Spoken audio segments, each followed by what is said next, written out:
नमस्कार, मैं शिक्षा मिश्रा मध्य प्रदेश के सुप्रभात न्यूज में आपका स्वागत करती हूँ। दोस्तों, मध्य प्रदेश की तमाम फटाफट खबरों को जानने के लिए हमारे चैनल को सब्सक्राइब जरूर करें। साथ ही कमेंट सेक्शन में जरूर बताएं कि आप मध्य प्रदेश के किस जिले से हमारे न्यूज को देख रहे हैं। तो चलिए शुरू करते हैं खबरों को, जानते हैं आज के मुख्य समाचार। किसानों को जल्द होगा उपार्जित गेहूं का भुगतान, सीएम शिवराज के अधिकारियों को निर्देश, प्रक्रिया में लाएं तेजी। मध्य प्रदेश में मुख्यमंत्री शिवराज सिंह चौहान द्वारा आयोजित गेहूं के भुगतान की समीक्षा बैठक की गई। इस दौरान अधिकारियों को कड़े निर्देश दिए गए हैं। किसानों के हित में बड़े निर्देश देते हुए सीएम शिवराज ने कहा कि किसानों के प्रति भुगतान में तेजी लाई जाए। इस प्रक्रिया में अपनाई जा रही तेजी का लाभ किसानों को मिलेगा और इसमें किसी भी प्रकार की समस्या उत्पन्न नहीं हो, इस बात का खास ध्यान रखा जाए। मध्य प्रदेश रुक जाना नहीं योजना के तहत परीक्षा शुरू, शामिल हुए छात्र छात्राएं। मध्य प्रदेश में रुक जाना नहीं योजना के तहत 10वीं की परीक्षा शनिवार 4 जून से शुरू हो गई है।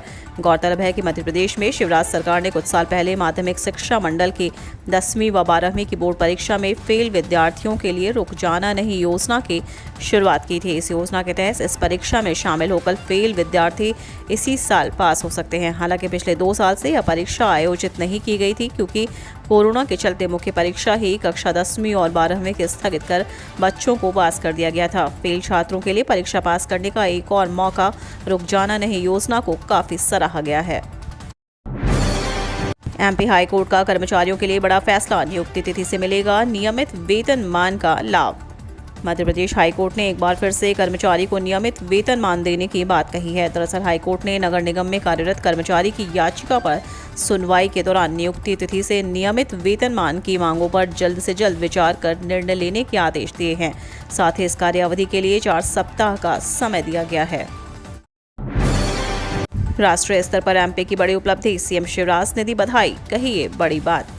नेशनल अचीवमेंट सर्वे 2021 में एमपी ने उपलब्धि हासिल करते हुए देश में 5वां स्थान हासिल किया है।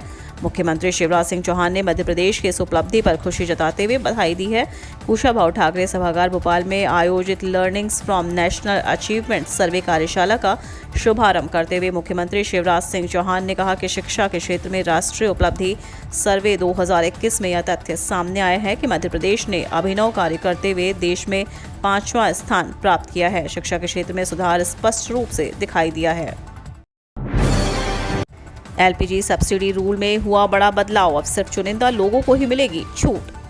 महंगाई का मार झेल रहे आम लोगों को कोई राहत नहीं मिल रही है। अब आम लोगों के लिए एक बुरी खबर और आ गई कि रसोई गैस के सिलेंडर पर मिलने वाली सब्सिडी बंद हो रही है। यह खबर आम लोगों के लिए बहुत ही निराशा भरी है। आपको बता दें कि सरकार ने बिल्कुल साफ कर दिया है कि जो भी लोग उज्ज्वला योजना के तहत एलपीजी सिलेंडर लिए हुए हैं, केवल उन्हें ही सब्सिडी मिलेगी। इसके अलावा अन्य कैटेगरी के ग्राहकों को बिना सब्सिडी वाले रेट पर ही एलपीजी सिलेंडर लेना होगा। यूजीसी ने विश्वविद्यालयों को दिए निर्देश, अपनाए क्रेडिट फ्रेमवर्क, छात्रों को मिलेगा लाभ। यूजीसी ने एक बार फिर से विश्वविद्यालय को बड़े निर्देश दिए हैं, जिसका लाभ 338 यूनिवर्सिटी सहित लाखों छात्रों को मिलेगा। दरअसल विश्वविद्यालय अनुदान आयोग द्वारा सभी विश्वविद्यालय को निर्देश दिया है, जिसमें कहा गया है कि स्वयं प्लेटफॉर्म के लिए क्रेडिट फ्रेमवर्क अपनाया जाए। विश्वविद्यालय अनुदान आयोग ने सभी विश्वविद्यालयों से study webs of active learning for young inspiring minds platform पर किए गए ऑनलाइन पाठ्यक्रमों के लिए क्रेडिट फ्रेमवर्क अपनाने का आग्रह किया है। चिटफंड कंपनी सहारा के लिए फिर शुरू होगा आंदोलन, कांग्रेस ने बनाई रूपरेखा। चिटफंड कंपनियों के खिलाफ जबलपुर में एक बार फिर आंदोलन की तैयारी चल रही है। आगामी 7 जून को सैकड़ों निवेशक सहारा कंपनी सहित अन्य चिटफंड कंपनियों के खिलाफ न सिर्फ उग्र आंदोलन करेंगे, बल्कि संभागीय कार्यालय का घेराव भी करने की तैयारी में है। निवेशकों के इस कार्यक्रम में कांग्रेस भी उनका साथ देने को मंजूरी दे दी है। मध्य प्रदेश नगरीय निकाय चुनाव में महापौर के लिए कांग्रेस के संभावित नाम, 9 जून को अंतिम फैसला।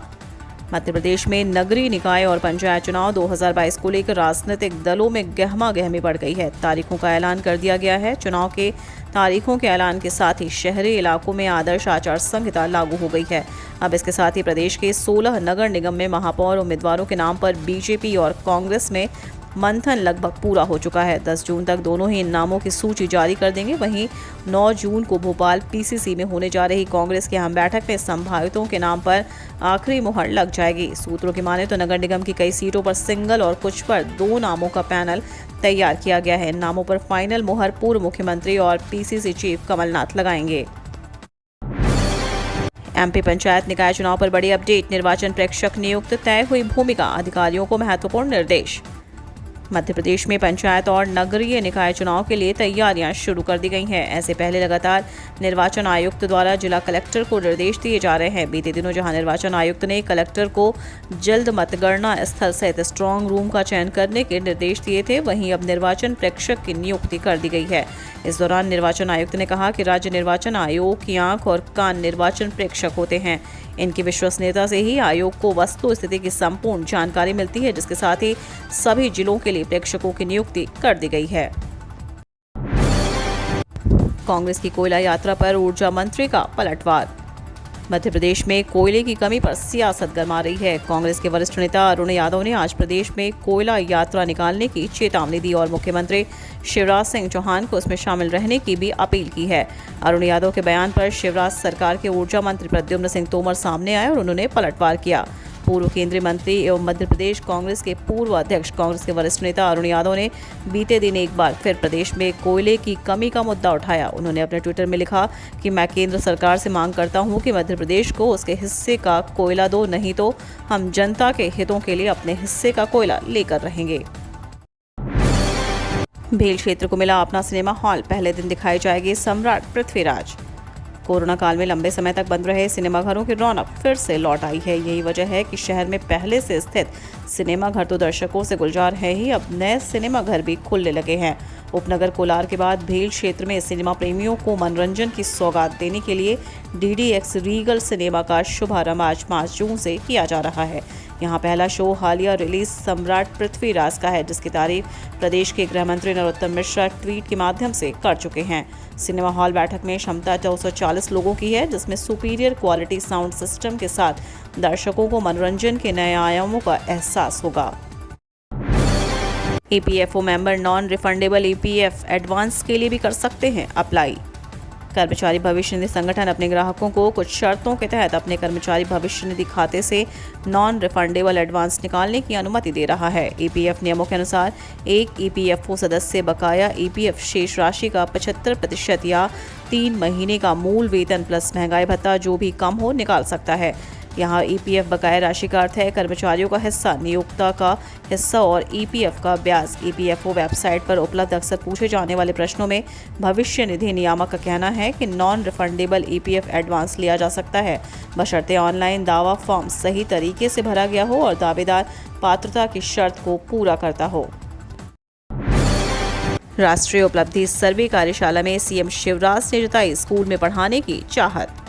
राजधानी के कुशाभाऊ ठाकरे अंतर्राष्ट्रीय सभागार में राष्ट्रीय उपलब्धि सर्वे 2021 के विश्लेषण और भावी रणनीति पर मंथन के लिए कार्यशाला का आयोजन किया जा रहा है।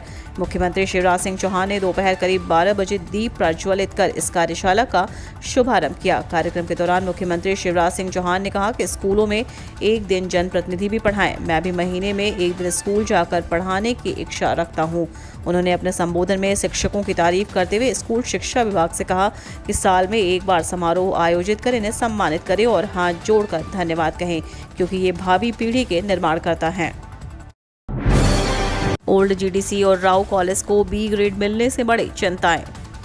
माता जीजाबाई शासकीय कन्या स्नातकोत्तर महाविद्यालय और शासकीय राव कॉलेज को NAC से B ग्रेड हासिल होने के बाद बाकी सरकारी कॉलेजों की चिंताएं बढ़ गई हैं।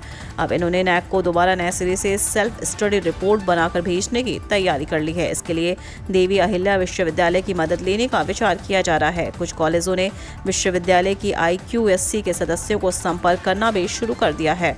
अधिकारियों के मुताबिक अगले 6 महीने में SGSITS होलकर साइंस GSCC निर्भय सिंह न्यू साइंस कॉलेज विधि महाविद्यालय में NAC निरीक्षण होगा। जबलपुर में 12,474 परीक्षार्थी हिस्सा लेंगे, 32 सब सेंटर बनाए गए। संघ लोक सेवा आयोग की परीक्षा आज रविवार को आयोजित होगी। इस परीक्षा के लिए जबलपुर को भी परीक्षा केंद्र बनाया गया है। इस परीक्षा में 12,000 से ज्यादा परीक्षार्थी भाग लेंगे। संघ लोक सेवा आयोग की परीक्षा के लिए जिस जिले को परीक्षा केंद्र बनाया गया है उसके ही कलेक्टर को उस केंद्र का नोडल अधिकारी भी बनाया गया है। इस बार जबलपुर को भी यूपीएससी का परीक्षा केंद्र बनाया गया। इस संबंध में अपर कलेक्टर शेर सिंह मीणा ने बताया कि देश की इस सबसे बड़ी परीक्षा के लिए शहर में 32 सब सेंटर बनाए गए हैं। इन सेंटर्स की परीक्षा पूर्व से परीक्षा होने तक के लिए 32 इंस्पेक्शन ऑफिसरों की ड्यूटी लगाई गई है। ये अधिकारी परीक्षा के एक दिन पहले से सभी सेंटर्स का निरीक्षण कर रहे हैं और वहां की तैयारियों के संबंध में नोडल अधिकारी को सतत सूचित कर रहे हैं।